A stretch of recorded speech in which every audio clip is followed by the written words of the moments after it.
Yo, what up, everybody? It's your boy Fitzmonk TV here, aka GLauren33. I'm back with another video on the channel for y'all today. And today I got a review of Super Dragon Ball Heroes Episode 8. The episode just went live a couple hours ago via the Super Dragon Ball Heroes stream that's happened, or I believe just concluded in Japan. And we're continuing the events of the Universal Conflict arc. And this, I'm going to be honest, this was a pretty damn good episode. A lot of stuff happened in the short 8 minutes it was. It was action-packed, and I enjoyed it. This was, in my honest opinion, one of the better episodes of Super Dragon Ball Heroes. Remember, I always remind you guys at the end of the day, this is a promotional anime for the game. So, we shouldn't take it too seriously, but there's definitely elements of the stories that they tell in Super Dragon Ball Heroes that I would love to see incorporated into the actual series itself. But let's get into the episode. So basically the episode starts off basically where we left off last week, with Vegeta and Trunks in their Super Saiyan forms going up against the twins.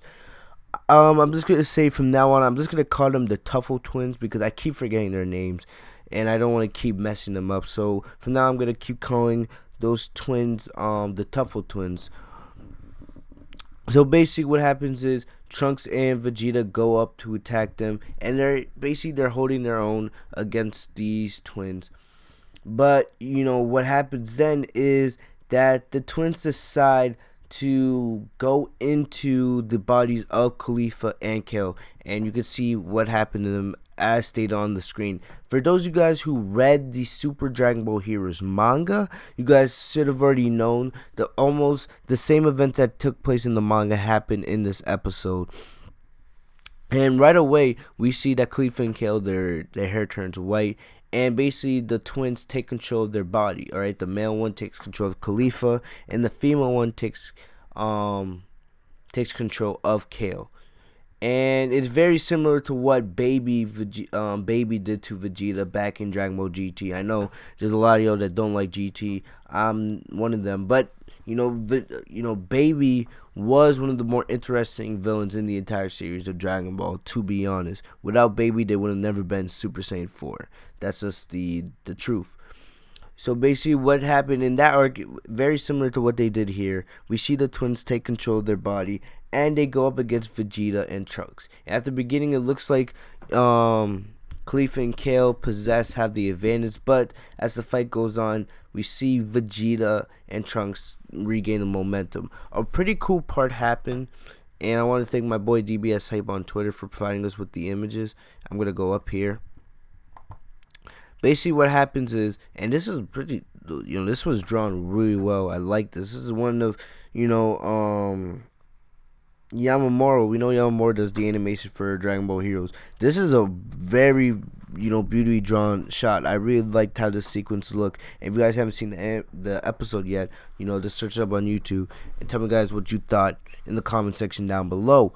But, you know, as they're fighting possessed Caulifla and Kale, Hit and Hit and Trunks, you know, they both perform Nelsons on, and that's for anybody that, you know, watches wrestling. They perform Nelsons on Caulifla and Kale to keep them in place while Vegeta loads up a beautiful looking final flash. He fires it, but right at that second, the Tuffle twins decide to leave Caulifla and Kale, and right as they leave Caulifla and Kale, the final flash connects directly, hits Caulifla and Kale at point break range, and then we see the rest of the attack fly off into space. Very similar to what happened when Vegeta fired the final flash against Cell all the way back in Dragon Ball Z. Alright, so after this, we see the twins talking, and then Hearts appears. He is one of the leaders of the evil forces in this arc. Alright, Hearts appears, and it's almost very similar to what happened in the manga. And I love that sadistic smile he has. But basically, he's on this like little weird cube shape, and then we also see Zamasu, which I'll get to in just a sec. But you know, basically, he kind of, you know, brainwashes Hit in a way. He asks Hit who is the strongest warrior of your memory. And it's not Ultra Instinct Goku, it's not Vegeta, it's nothing like that. Hit thinks of Jiren, but he doesn't say it out loud. But Hearts is able to look into the mind of Hit and get that information out for himself. And then right at that moment, and I think I have the image up here. Yeah, right here. At that moment, we pan over to Universe 11, and we see our boy Jiren. This is the first time we've seen Jiren in Super Dragon Ball Heroes. First time we've seen Jiren animated since the end of the Tournament of Power itself. You know, he does look a little bit weird in this shot, but we'll have to wait until the next episode to see how he fully looks in action. But we see here Jiren, and then we see Cumber, who we haven't seen since the end of episode 6, when he lost to Master Ultra Instinct Goku. It looks like Cumber has recovered quite nicely. But one thing to notice here, if you look right here, look at Toppo.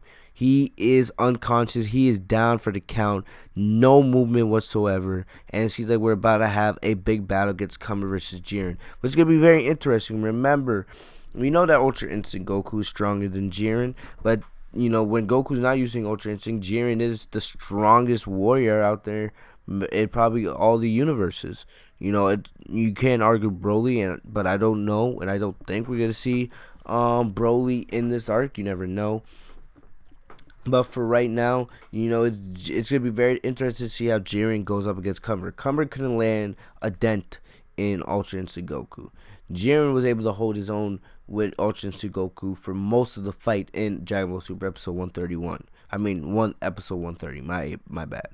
But it's going to be very interesting. I expect Jiren to have the advantage on Cumber, but, you know, we'll have to wait and see till the next episode for that. So, after they panned to Jiren, and that's definitely teased. I remember, you know, they were also teasing that Kefla was going to face Zamasu, and at the end of this episode, you know, we see Zamasu come up with Hearts, and so it's basically teasing that we're going to see next episode, we're going to see the Warriors, you know, Vegeta, Trunks, Hit, Kaba, Caulifla, and Kale. They're going to go up against Zamasu, which most likely means we'll see the return of Kefla. And yeah, so hopefully next episode we see not only we're going to probably get Jiren versus Cumber, but we're also going to get Kefla versus Zamasu, which is going to be very entertaining. The way the episode ended is basically, if anybody that saw the previews or has even read the manga, we see the return of our boy Son Goku, and he's at the Grand Priestess Kingdom. Alright, we don't see the Zenos, we don't see anything like that, but we see Goku, and he is wearing the Grand Priest outfit. Alright, and I absolutely love it. It seems like Goku is ready to get back on the battlefield. It's going to be very interesting. Based on what we read from the manga, it's not stated that Grand Priest has shown Goku any new techniques or anything like that, but he saved Goku from the prison planet and basically, you know, healed him up, got him some new clothes since his old uniform was damaged. So definitely we're going to be seeing Goku get back into action. I don't think we'll see Goku fight next episode. I feel like we won't see Goku fight again until Dragon Ball or Super Dragon Ball Heroes episode 10. But we'll have to wait and see on that. But other than that, this was about it for the episode. Very entertaining episode of Super Dragon Ball Heroes. I loved seeing Kale and Caulifla in the white hair getting possessed. Pretty cool. The Vegeta Final Flash. Every time, Final Flash is one of my favorite moves in Dragon Ball in general, so I enjoyed that. I enjoyed seeing Jiren again. You know, it was also kind of freaky to see Toppo knocked out because of Cumber, but you know, very interesting. But I'm very intrigued in what else is going to happen with this arc. And even though it's not official Dragon Ball Super or anything like that, this is the Super Dragon Ball Heroes. It's its own thing. I'm still enjoying it for what it is. I hope you guys are as well. Let me guys know in the comment section what you guys thought of this episode. Other than that, that's about all I got for you guys today. I'll see you guys later. Have a great day, guys. Peace.